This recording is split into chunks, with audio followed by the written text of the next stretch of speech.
From Australia, this is the Wireless Institute of Australia with the weekly news service. This broadcast is in text, audio and video and is accessed on WIA.org.au. And for week commencing January 17, 2021, I'm Graham VK1WIA with the news. And in the news, we'll have President Greg, we'll have Secretary Peter, and we have a new kid on the block. New on 160 metres in VK7 is a broadcast of this WIA National News Service.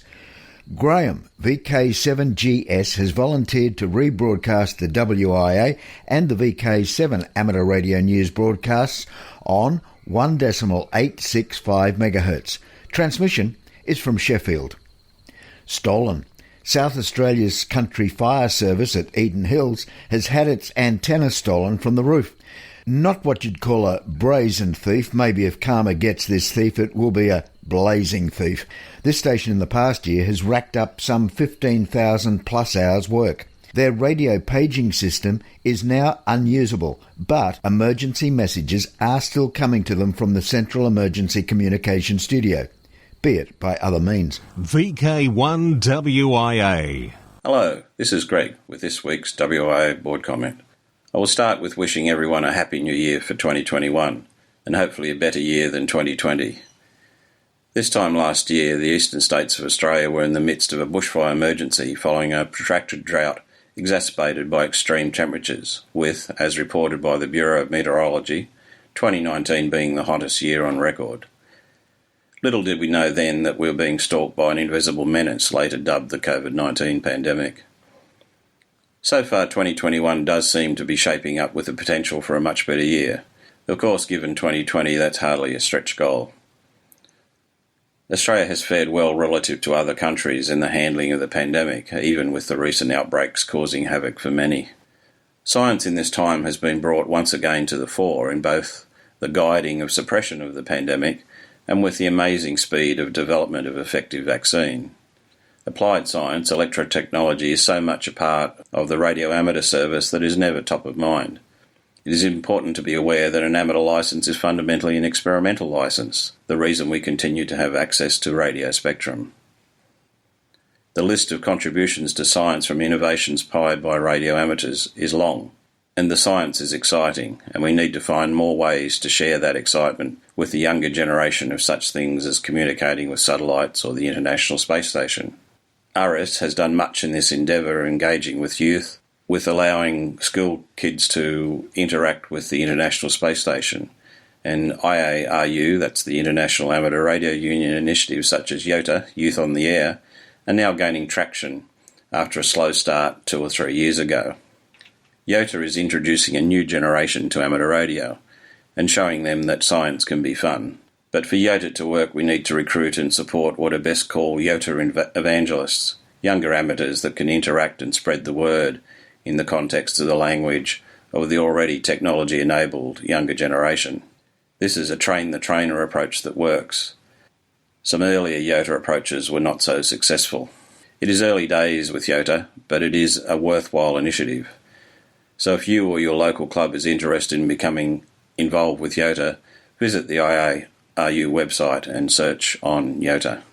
Finally, don't forget that nominations close end of January for director vacancies on the WIA board. If you have prior director experience, either at a not-for-profit or in the commercial environment, or have skills in marketing, legal or strategy, please seriously consider nominating. The WIA, now 110 years young, can only continue to support the amateur radio community with your support. If you have a real passion for the future of amateur radio, the WIA needs you. Until next time, this is Greg, VK2GPK. Now, international news with Jason, VK2LAW. Hello, we begin this week's international news with news from Indonesia, when finding a signal is all important. Divers are searching for black boxes off Indonesia after the air crash last Saturday the 9th of the Boeing 737-500 jet on a domestic flight to Pontianak on Borneo Island, about 740 kilometres. It disappeared from radar screens 4 minutes after takeoff and crashed into the Java Sea. Authorities pinpointed the area where the black boxes may be located after they lifted chunks of the Boeing 737-500 fuselage off the seabed. Every commercial black box is fitted with a low-frequency underwater locator beacon when it's immersed in water. It will begin to radiate an acoustic signal, nominal operating frequency 37.5 kHz, which can be received and transformed into an audible signal by a receiver. The beacon is sometimes called a pinger due to the audible signal created by the receiver. The devices send out a signal on contact with salt water that can be picked up within a radius of about 2 kilometres. At such a short range, the location of the wreck should already be more or less pinpointed in order to find the device within its 30-day battery life. In the United Kingdom, radio imports. Now that the United Kingdom has left the European Union, hams will see major changes in importing radio equipment. Definitive information is scarce, but imports from the UK can have VAT paid on purchase, or depending on the retailer, VAT may have to be paid before delivery. If it comes via post, any charges will have to be paid before the item is sent out for delivery. The post office employees will not be collecting money at the door, and whether duty is also collected is not very clear. But some sources say that anything originating outside the European Union will attract duty as well as VAT, and there may be also a handling charge. To the USA, Dayton Vention cancels show. Dayton Vention will not take place for the second year. Unfortunately, several setbacks in the recovery from the COVID-19 pandemic make necessary the difficult decision to cancel Vention 2021. An announcement from the Vention Executive Committee said, hundreds of volunteers have been working to do everything necessary to bring this Vention to the many amateur radio enthusiasts and vendors who support the Dayton Vention.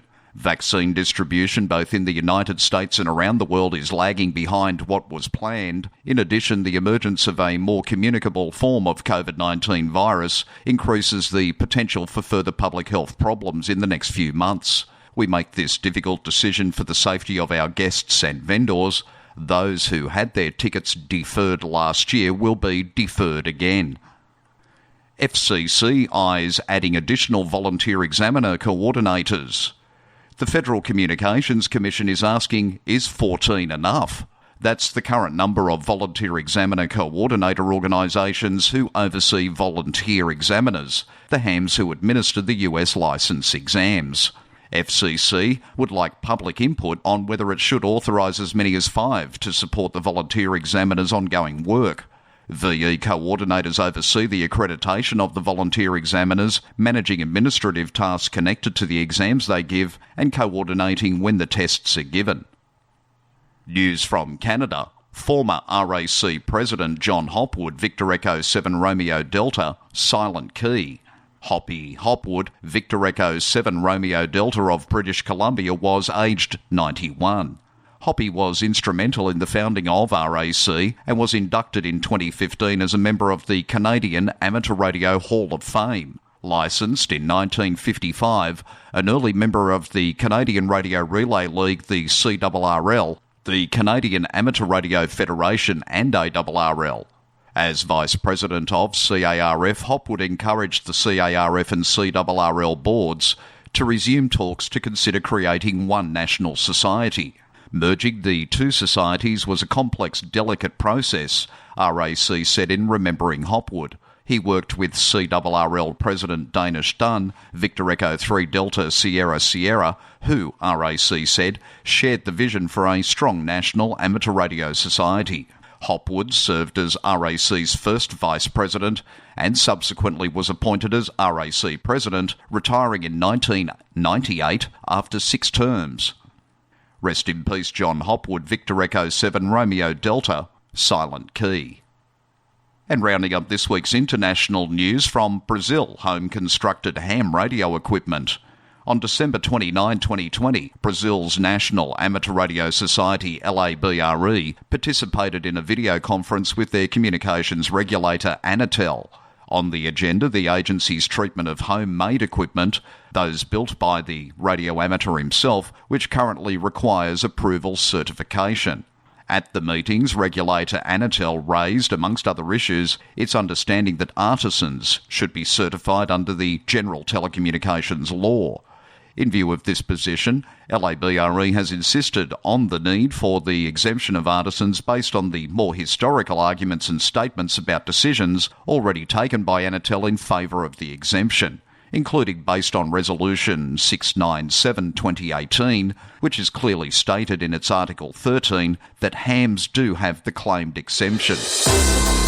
In Sydney, I'm Jason, VK2WIA. This is the home service of the Wireless Institute of Australia through VK1WIA. Now operational news with Felix, VK4FUQ. Hello there. Ross Hill Memorial VHF UHF contest takes place all of January. VHF UHF Summer Field Day on now, Saturday and Sunday. CQ Worldwide 160 metres CW contest January 29 to 31. CQ Worldwide 160 metres SSB contest February 26 to 28. CQ Worldwide RIDI WPX contest February 13-14. International DX CW contest February 2021. International DX phone contest March 6 and 7.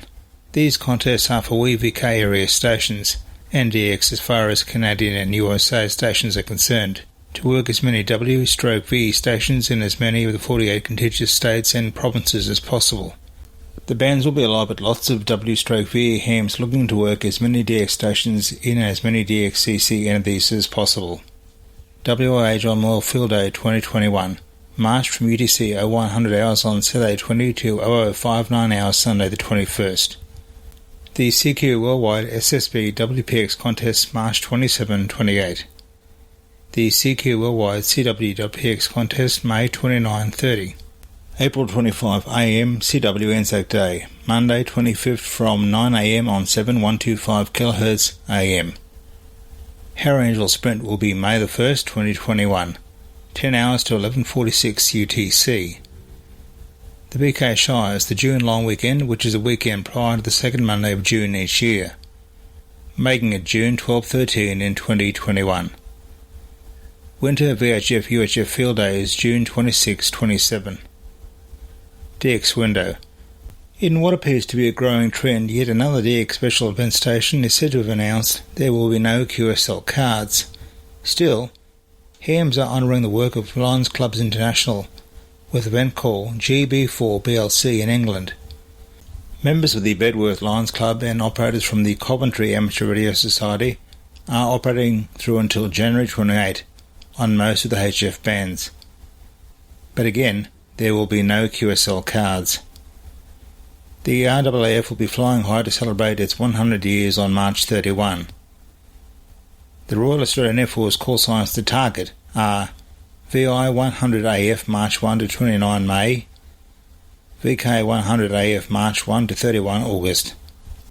Federal Republic of Germany. WIA is QRV as DB100AVUS during all of 2021 to celebrate the 100th anniversary of the AVUS.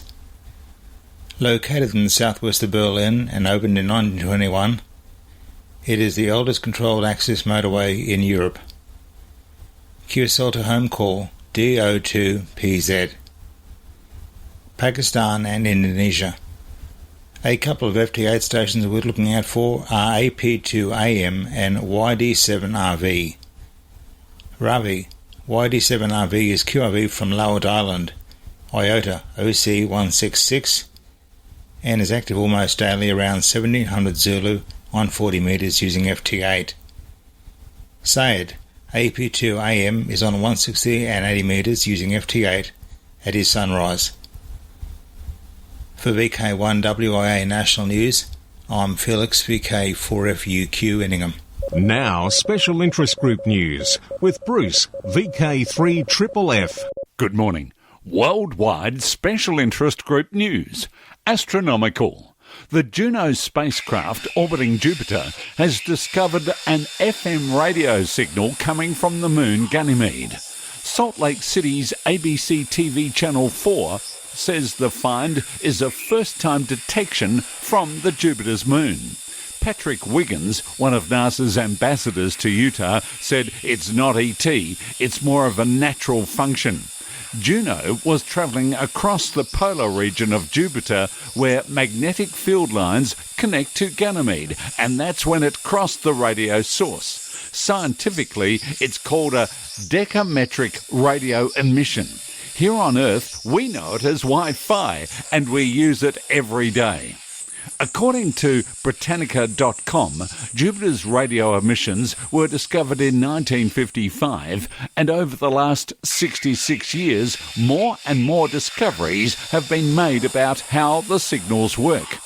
The spacecraft saw the moon's radio emission for only 5 seconds as it was flying by at 50 kilometres per second. What caused the radio emissions from Jupiter's moon? Electrons cause the signals. The electrons oscillate at a lower rate than they spin. This causes them to amplify radio waves very rapidly. The process has an interesting name, cyclotron maser instability, or CMI. The electrons that generate the radio signal can also cause auroras in the far ultraviolet spectrum, which was also observed by the camera on Juno. Worldwide Special Interest Group's final frontier. Rocket Lab announces another one leaves the crust launch window.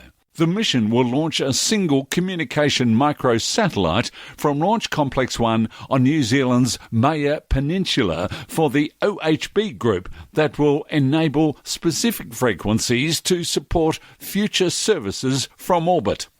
The launch will be Rocket Lab's 18th Electron mission. OHB Cosmos is responsible for launching the spacecraft built by the group's satellite manufacturers based in Germany, Sweden and Czech Republic.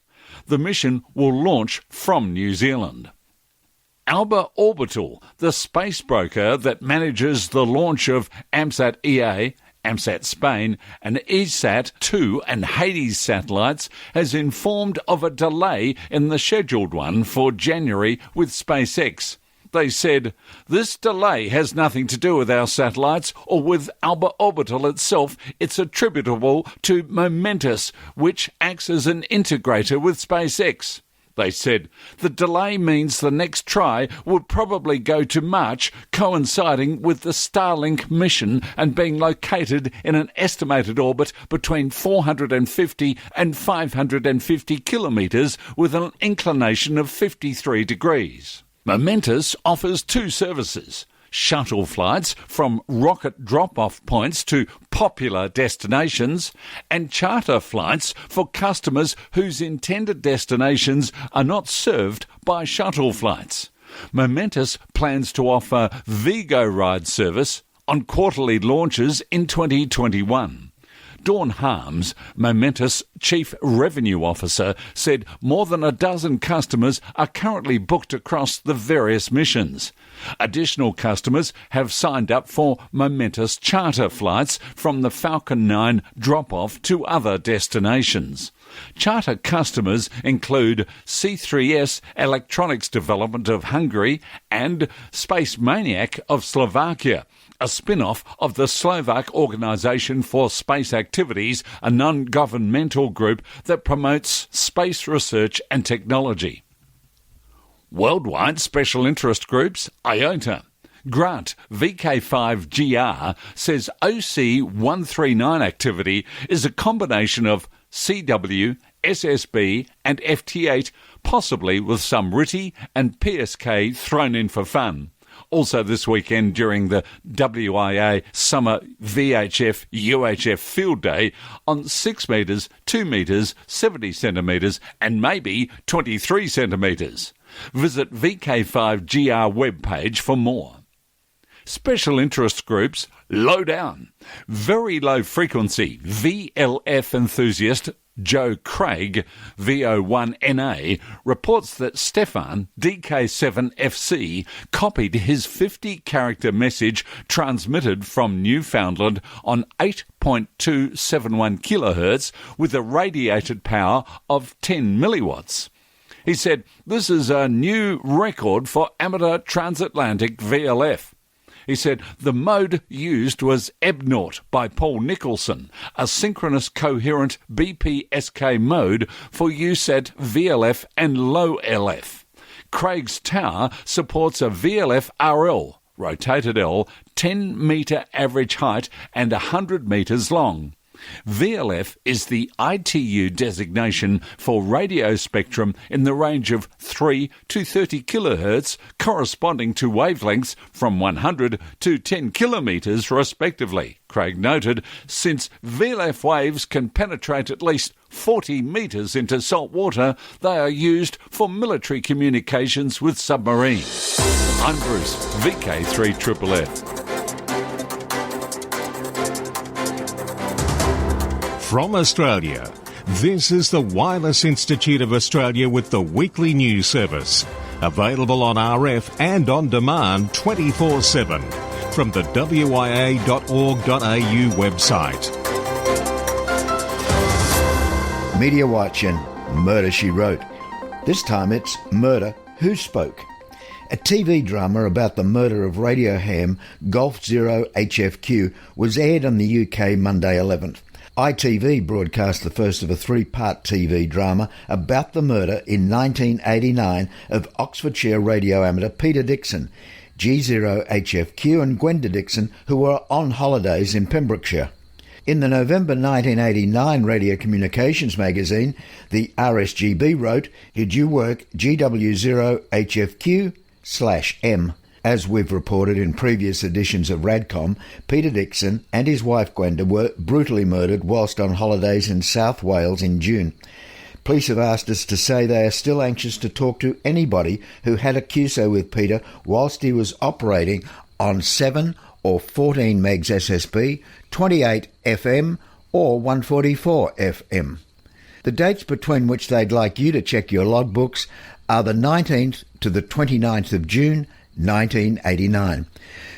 Police believe Peter Dixon had a contact with another mobile station in the area on 28 megs FM on the morning of Wednesday, June 28.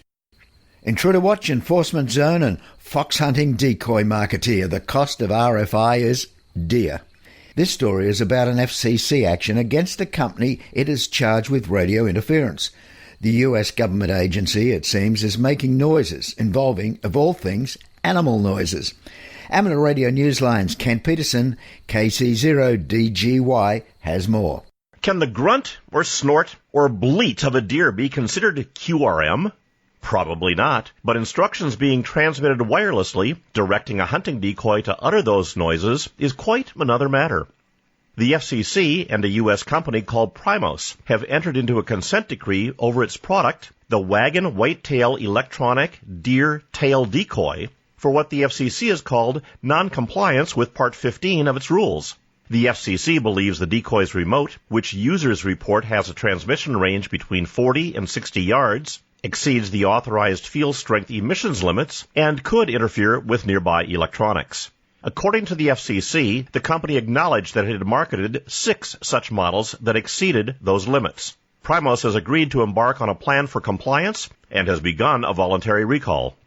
The company will also pay a civil penalty that could be considered somewhat dear, $55,000. Primos noted it had received no complaints of interference occurring with any other devices. As for interference complaints from any of the local wildlife, no bucks or does were available to grunt, snort, or bleat, or otherwise comment for this report. This is VK1WIA. All points of contacts from today's news stories are to be found in print when you read the web editions, www.wia.org.au. Education and all USA grades of licence will be held at the Sunshine Coast Amateur Radio Club March 13. All details are on VK4WIS.org or contact Trent VK4TS at WIA.org.au. And speaking of the USA, ARRL Life member Neil Rapp, Whiskey Bravo 9 Victor Papa Golf, is the 2021 Carol Perry Educator of the Year. This award recognises an outstanding individual contribution in educating and advancing youth in amateur radio. Now, WB9VPG is a voice you've heard on this WIA news service due to his ongoing commitment to our sister service, Amateur Radio Newsline. He's an Assistant Central Division Director and ARRL VEC Certified Examiner and currently teaches chemistry at Bloomington High School South. He's also the school's Amateur Radio Club sponsor and has introduced 3,600 students and parents to amateur radio through his involvement in the organisation. He got his licence when he was, wait for it, 5 years old. Yes, 5. And at that time was touted as the world's youngest ham. Congrats, Neil. 2021 Carol Perry Educator of the Year. Rewind. And today, rewind item that I have is The Secret Listeners. I'm John Knox, VK1WIA. A 1979 BBC programme about civilian involvement in radio-based intelligence during World War I and World War II features amateur radio. The YouTube description says, illustrated with archival film and photographs, as well as interviews with those involved, the documentary traces the evolution of civilian involvement in radio-based intelligence during both World Wars. It was the tireless work of amateur radio enthusiasts during World War I that initially convinced the Admiralty to establish a radio intercept station at Hunstanton, playing an integral role during the war. Technological advances meant that radio operators could pinpoint signals, thus uncovering the movement of German ships, leading to the decisive Battle of Jutland in 1916. Wireless espionage was to play an even more important role during World War II, with the Secret Intelligence Service setting up the Radio Security Service, which was staffed by voluntary interceptors. They were a band of amateur radio enthusiasts scattered across Britain. The information they collected was interpreted by some of the brightest minds in the country, who also had a large hand in deceiving German forces by feeding false intelligence. If you'd like further information on this, watch Wartime Radio, The Secret Listeners, BBC 1979. You can Google it and you'll be impressed. My time is up. With Rewind for the WIA National News Service, I'm John Knox, VK1WIA. Socially speaking, it's the 2021 social scene. VK4 TARC Australia Day Long Week Family Radio Camp next Thursday afternoon to Tuesday afternoon the 26th of January at Blue Water. VK4 a Wyson event at the Ipswich and District Radio Clubhouse, February 13 from 10 a.m. The Wyong Field Day, Feb 28 and VK2. VK3 it's EMDRC's Hamfest, March 28. Now reception reports and then we'll be leaving you. WIA News rebroadcasters often give shortwave listeners a welcome to the broadcast as they commence callbacks straight after the local news. Local news follows national news in all states, and it would be great if those shortwave listeners would email their reception reports and location to callbacks@wia.org.au. Now, one person last week was Mark van der Linden, PA3GJL. He was listening, but where? You won't believe this. Now I'll quote, I can receive your WIA transmission now, Saturday 23:18 UTC, that is Sunday at 18 minutes past the hour local time, here on 2 metres 144.450 in FM. Now, since I'm in the Netherlands in Europe, I'm guessing it's broadcasting from a station in Europe. But where? Maybe from the UK? There are some conditions here because of the thick fog. Best 73, Mark, PA3GJL. So if you're listening, or better still if you're transmitting, and you're outside of mainland VK, in fact, outside of VK, then drop us a note. You can do that at callbacks@wia.org.au or nationalnews@wia.org.au, like Mark, PA3GJL did. Now till next we meet, I'm Graham, VK4BB. Walk softly.